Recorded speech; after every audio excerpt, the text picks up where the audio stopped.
satisfying customers' needs through the creation, promotion, and distribution of products or services for money.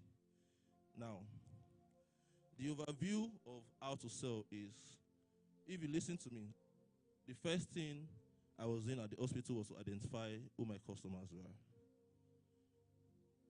And knowing my customers is talking to them while they are actually coming in, helping them out in what they need to do, giving them easy access to the hospital facilities. So I was identifying them that way. So as time goes on, I started collecting their contacts, their numbers, so that when they are sick, they call me first, that they're coming to the hospital. If I'm not in the hospital, they believe they can't get discounts. So they have to call me to attend to them. So I was generating my leads gradually. So everybody that comes into the hospital basically looks for Dr. Bolaji. So I inherited the name Dr. Bolaji. So that was how I was moving, and I noticed I could not stand on because I don't pray they get sick every time. So I started asking them for referrals. I telling them, oh, tell people about our hospital. Tell them what we do. I can help them.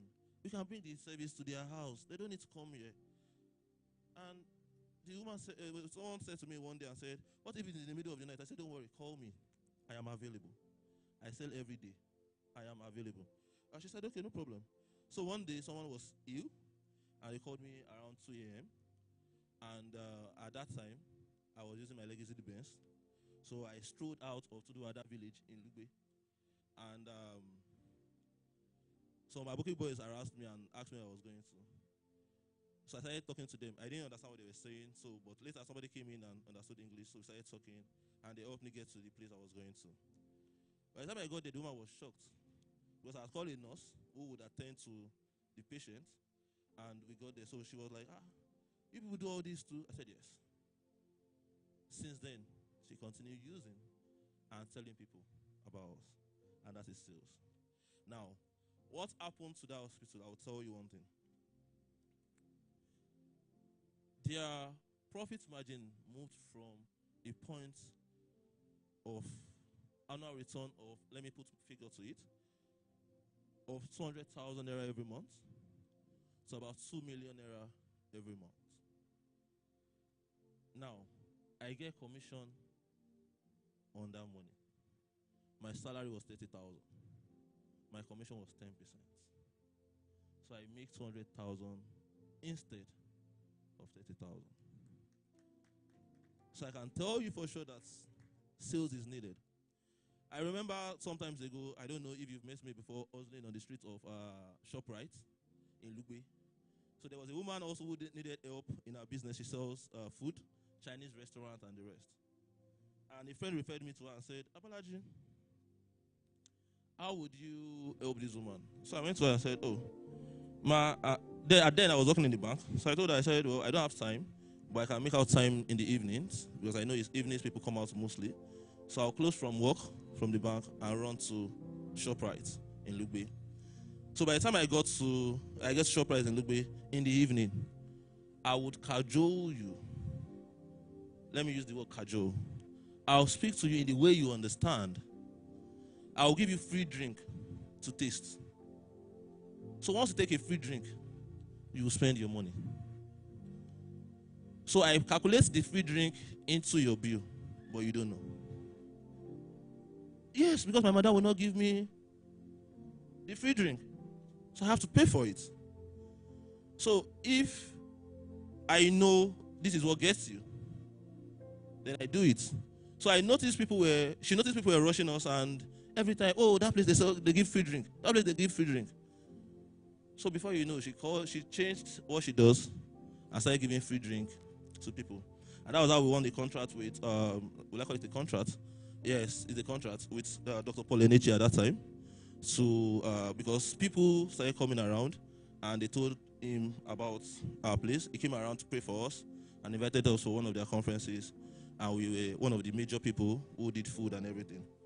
Now, I will tell you one thing, that the woman was planning to shut down her business at the time I met her. And the only thing I could think of at that time was how to bring people, because it was a food court. A lot of people were there. And I was asking myself, what can bring people to this place when we sell Chinese food? Now, part of the things you do in sales is when you identify your customers, you know what their needs are. And in Nigeria, everybody wants free thing. Everybody, likewise me. So identifying the customers has given me the ability to know what my customer needs. And I'm satisfying them by giving them what they need. And that is the free drink. Praise God. I think enough of my story. Let's move to what sales is. Introduction to sales. Selling is the life wire of any organization. Like I said, every organization needs sales. You ask me, how do church need sales? How do ministry need sales? Sales is needed in churches. And that is why we go on evangelism. The way you speak to people, the way you convince them when they come around, you're selling to them. When you give them a good atmosphere for them to enjoy the presence of God, you see them coming in multiples and telling people, oh, I went to church, and if you see their sound, superb. You see this, and that's it. That is you selling. So sales is the live wire of any organization, no matter how little you are. If you are selling tomato in Kawara market, don't forget you have a lot of people around you that are selling tomato. Now, there are little things you do different that makes people come to you more. Either you crack jokes with them, either you speak with them in the way they understand, either you give them jara to what they are buying. That is needed. People don't buy goods, they buy solutions to problems. Definitely. People don't buy goods, they buy solutions to problems. So if you don't create solutions to people's problems, they won't be buying from you. If you're not taking care of your customers, your competitors will. Like I said, one of the things I do is to see how to take care of my customers. I give them special treatments. And the special treatment I give them gives me referrals. Now, imagine when you have to go to a place and you have to queue. I remember when I was working in the bank, and my first day at work, the branch manager sent me out because she was not aware I was coming to resume in her branch. And I got to the office at 6:30 because I was used to Lagos life. I just moved to Abuja at that time. So when I got there, they called her before she came and said, oh, there's somebody that is here to resume and dress. And she was wondering, why would somebody be in the bank at 30? What's he doing over there? So she was already angry because they woke her up from sleep. So she passed the aggression on years. I've never worked in a bank. I'm a biochemistry student. I got a sales job and I resumed. I've never been taught on how to sell the bank's products. Nothing. But I remembered when I was in the hospital, I had this street sense of selling. And I went and sat down with some people, some police officers. And my office there was in Secretariat. But there's no way I can tell them about the account because I don't know anything about the account. I can just know. So when I got there, they were discussing and talking, and there was one man that was very interested in his children. This man will convince every other person for me. So I spoke to him and said, sir, these are your children I've been talking about. Do they have accounts? He said, I know what they want to use account for. I said, sir, you need to open an account for them. He said, well, I said, for the future. Tomorrow something happens to you outside the job, and your family people come and take the money. And the man believed everything I was saying. And started marketing his other colleagues on my behalf. By the time I was going back to the branch, I had 10 forms filled. The only thing I forgot was there was no money in the form. Because I was not told you were supposed to open an account with money. So I thought, just go, fill the form, and bring it back. So when I got to the office and he said, oh, how did you do it? How did it? I said, just some police officers outside the gate. I've been talking to them since. I've been gisting. They don't have anything they are doing. They're waiting for someone. So she said, okay, so where's the money inside the form? I said, ma, you didn't tell me anything while I was going out, ma. So he said, go and collect money. If not, these accounts are useless. So I went back to them and I said to them, I said, sir, at this time I need your help. They are going to sack me from work if you don't give me 1,000 now. The man said, he doesn't have money. I should go use my money. I said, sir, this is between life and death. My family in the house needs my help. This job, this is my first time. I have never imagined I'll get a bank job. Now I have it.